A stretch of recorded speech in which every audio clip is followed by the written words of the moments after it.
Hello, class 9 children. Good morning. Today is your English language online class. Before we introduce today's new topic, let us go back to what you had done in the previous English language online class. We had the last exercise in our Do As Directed in our last day class, that was direct and indirect speech, or it is also called narration change. Hope what is taught is understood. So with the completion of the topic direct and indirect speech, we brought an end of our Do As Directed exercise. So there were plenty of exercises we came across, and there are possibilities of the exercises being asked in the question paper, because I said that Do As Directed exercise is a very important grammatical exercise in your language paper. There will be minimum 8 questions to maximum 10 questions, carrying 8 marks or 10 marks, right, in the paper. So that is very vital for you. So today we'll see a new topic in our English grammar online class. So of course this is not a new topic for you. This is only a revision you can take, because you have done this exercise in your previous class. We'll just try to understand the exercise a bit more than what you have understood, right? So today's topic is preposition, right? Some even pronounce it preposition, right? So first of all, we'll try to understand the definition of preposition. So what is a preposition? A preposition is a word placed before a noun or pronoun to show its relation with some other words in a sentence, right? Try to understand this once again.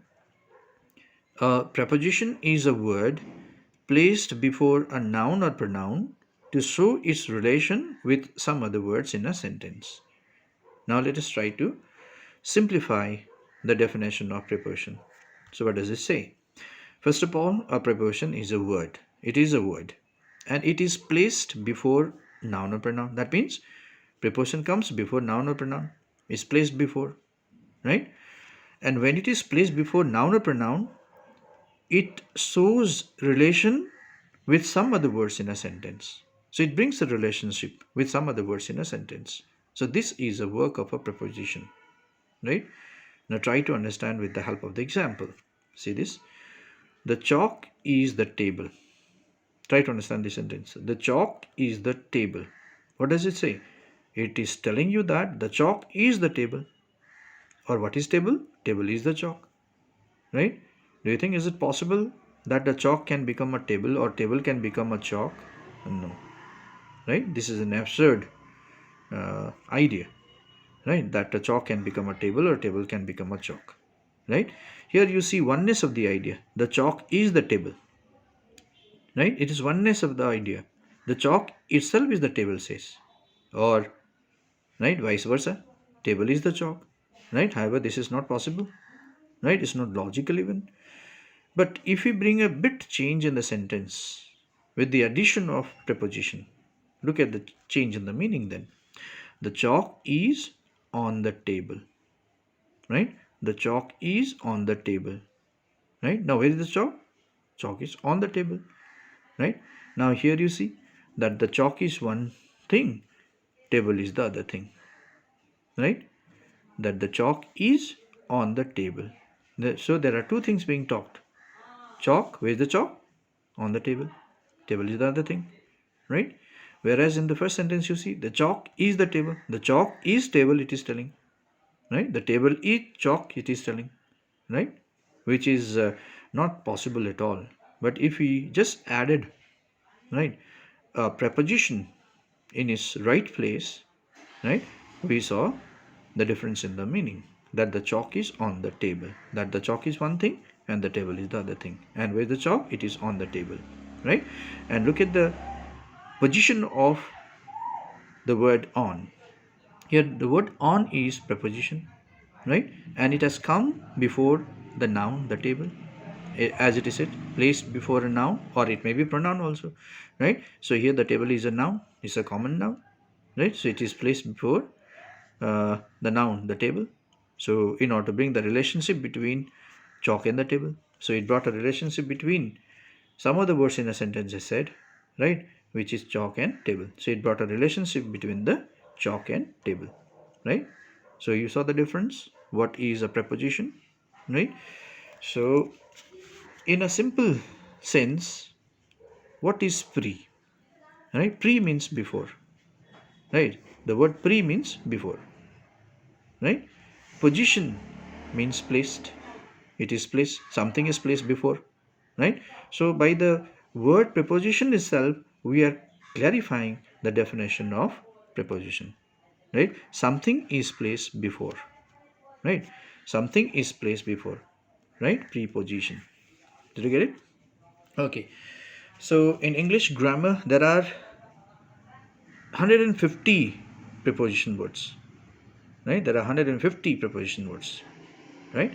But out of 150, 50 prepositions are very commonly used, right? So this is what is an information for you, that there are about 150 preposition words we use in English language, and 50, almost 50 are very widely used, very commonly used, right? Now let us move on to the next topic, kinds of preposition, right? How many kinds of prepositions are there? There are 5 kinds of prepositions, right? There are 5 kinds of prepositions. So let us first try to understand the kinds of prepositions. Number one, simple preposition, right? By the word itself, you can find out, right? Simple means simple, right? So they are easy prepositions, simple prepositions. What are they? The words like at, in, for, of, on, over, under, and there are so many, right, etc., are simple prepositions. So these preposition words are simple prepositions. They are used to describe a location, time, or place, right? So they denote location, time, or place, right? So this is simple preposition. Now move on to the next one, double preposition. Number 2 is double preposition. By the word double itself is understood, right? That means there are 2 prepositions used to make it one. So they are a mixture of 2 types of simple prepositions, right? So what are double prepositions? They are a mixture of, right? They are a combination of 2 types of simple prepositions, like out plus side, outside, in plus side, inside, with plus in, within, with plus out, without, right? Up plus to, up to, in plus to, into, etc. So there are so many else, right? So these all are double prepositions. They are a mixture of 2 types of simple prepositions, right, to make it one. Okay, so they are called double prepositions. Now move on to the third one. Third one is compound preposition, right? Now what is compound preposition? Those prepositions that are made by prefixing the preposition to a noun, an adjective, or an adverb are called compound prepositions, right? Did you get it? Once again, you see, those prepositions that are made by prefixing means fixing before, pre means before, or we already discussed, fixing before, right? The opposite of suffix is fixing after the given word to make a new word. Here prefixing is to fix before, right, to create a new word. By prefixing the preposition to a noun, so we give prefix to a noun or an adjective or an adverb, right? They are called compound prepositions, right? Take an example, right? Amongst, right? Amidst, above, around, along, across, below, beneath, between, beside, beyond, etc. These all are the words of compound prepositions. Right? For example, see, amongst, amidst, above, around, along. See here, all are starting with A. And the next batch, below, beneath, between, besides, beyond, all starting with B. Right? They are compound prepositions. So compound preposition generally starts with A or B. They are called compound prepositions. Right? So I hope you understood. Right? Compound prepositions generally start with A or B. They are compound prepositions. Now move on to the next kind, phrase preposition. Right? What is phrase? A phrase is a group of 2-3 words which give us incomplete meaning, which gives us half meaning. They are called phrase. Okay. So what is phrase preposition now? The words like because of, on account of, on the occasion of, according to, in lieu of, etc. are called phrase prepositions. Right? They are phrase prepositions. Okay. The words like because of, because, and we have preposition of, on account of, on the occasion of, according to, in lieu of are the examples of phrase prepositions. Okay. Now the last one, 5, the fifth kind of prepositions is participle preposition. Now what is participle? Participle has verb plus ing, right?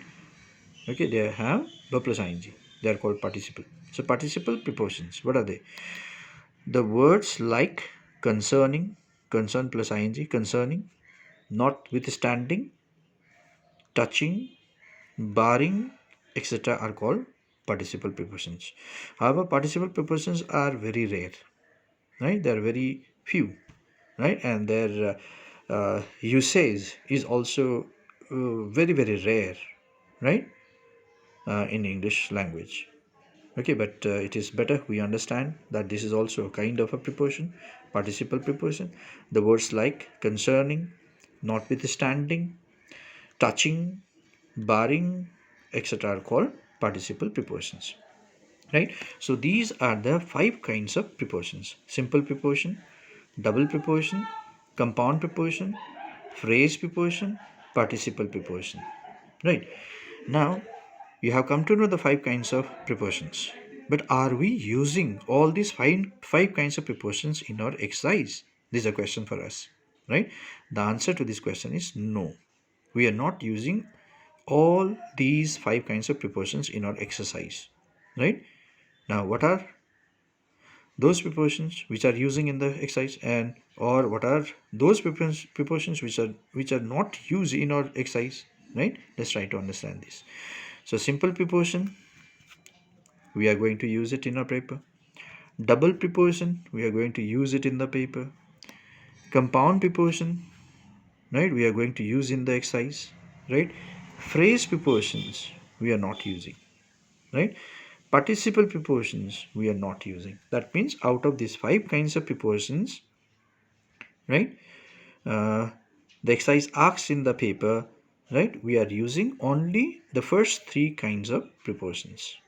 Right? Simple, double, and compound. Right? And which are not used? Phrase prepositions and participle prepositions are not used in the exercise. Right? Please try to understand. Right? Only these 3 kinds of prepositions are applicable in our exercise. Right? Simple prepositions we are using, double prepositions we are using, compound prepositions we are using. Right? And which prepositions are omitted in our exercise? Phrase prepositions and participle prepositions are not at all used in our blanks. Right? Or not at all used in our exercise. Right? So keep this in your mind. Okay. So this is only for your general knowledge. Right? I have discussed with you. Right? Because in the paper, right, you will not be asked, right, which are simple prepositions, which are double prepositions, or which are compound prepositions. Right? That is not asked in the paper. Right? You are also not told, right, Fill in the blanks with the simple preposition, or fill in the blanks with the double prepositions, fill in the blanks with the compound preposition. That is also not asked in the paper. You will be straight away asked to fill the blank, right? And it is for your knowledge. We have understood that these are the 5 kinds of prepositions, right? Out of which 3 of the kinds of prepositions we are using in our blanks, in our exercise, right? Leaving phrase prepositions and participle prepositions, right? Now, how the question will be asked in the paper, right? This is what we have to understand. So let us see. There will be a common question in the paper, right? You will be asked, fill in each blank with an appropriate word. Mind you here, look at here. We are not asked, fill in the blanks with the preposition. You are not said straight away, right? You will be asked, right? Fill in each blank with an appropriate word. Appropriate word means most suitable, right? The apt word. Okay, right? Now you are not straight away asked fill in the blanks with the preposition, right? So you are asked fill in the blanks with the appropriate words. So these appropriate words, right, mean, right, preposition. Okay, this is what you have to understand yourself, that the appropriate word means prepositions. You are asked to fill in the blanks with the prepositions. Okay, so for that you need to know the list of prepositions, right? And I said, okay, there are about 150 prepositions, right, used in English language, out of which 50 of them are very commonly used, as I said, right? So how the question will be asked? See, what does VIP stand dash, right? What does VIP stand as? Fill in the blanks, fill in each blank with an appropriate word. So what is the appropriate word here used? What does VIP stand? The answer will be for, right? This is what we know it, right? This is the most suitable word, right, required in this blank. Okay, so what does VIP stand for? So what is for? For is preposition, right? Now see next, as an example, he walked out of the office dash informing anyone, right? He walked out of the office dash informing anyone, full stop. Okay, so what should be the most suitable word or the appropriate word here? The word should be preposition, right? He walked out of the office. What should be the word? The word should be without, right? So see here. Okay, so without is double preposition. This is simple preposition. So he walked out of the office without informing anyone, right? So this is the appropriate word that you have used in the blank. However, in the question paper, in the examination time, you will not be writing the whole sentence, right? In your answer paper, you will be only writing number 1, and what is the answer? You will write only the answer, right? The word only you will write. You will not copy the sentence. You will not copy the whole question. You will only write correct number and then write your answer, write your responses, right? So he walked out of the office dash informing anyone. So what is the answer? Without. So you'll answer, you'll only write in the answer paper without, right? What does VIP stand dash for? For, you write only for, right? So this is what you will be doing it. You will be instructed in the question paper, fill in each blank with an appropriate word. Do not write the sentences. That will be within bracket the instruction, right? So no need to write the question. You will write only the answer. Okay, so I hope you understood now what is preposition. Okay, so what is your homework now? So homework is write down the words of preposition, right? You will not be writing sentence, right? As I had given you an example, you will only write the word, and don't even uh, write according to the heading. Simple preposition, then you write simple. Compound, then you write compound, right? Double, then you write double. Don't do such, because in the blank you will be filling here with any kind of the 3 kinds of prepositions we discussed, right? So just write word, give comma, write word, give comma, write word, and carry on, right? As many as you can find from your grammar book, from your net help, right? Or uh, with anyone's assistance, you'll be writing the words, giving in commas, right? Either write horizontal giving comma or write vertical, as you wish. Okay, so the question is, write down the words of preposition or make a list of prepositional words. Right? Take any one of the question, because it is asking the same to you. Right? Take anything. Write down the words of preposition, or make a list of prepositional words. You just make a list. You just prepare a list, either vertical or horizontal. Right? Giving commas, you write. Right? Don't need to write sentences. Okay. So along with this, right, I'll also give you the exercise. Right? Few exercise for you to practice at home. So you'll be working, right? And then if possible, any day we'll take interactive class, and then we'll check the answer. Likewise, we can do it. Right? So hope you understood a very important thing today we discussed. This is a very, very important exercise. You will be asked in the paper. Right? It carries 5 marks to maximum 10 marks. So which is a very worth marks, right, to add in your total. Right? So if any doubt, you can further question. Thank you very much.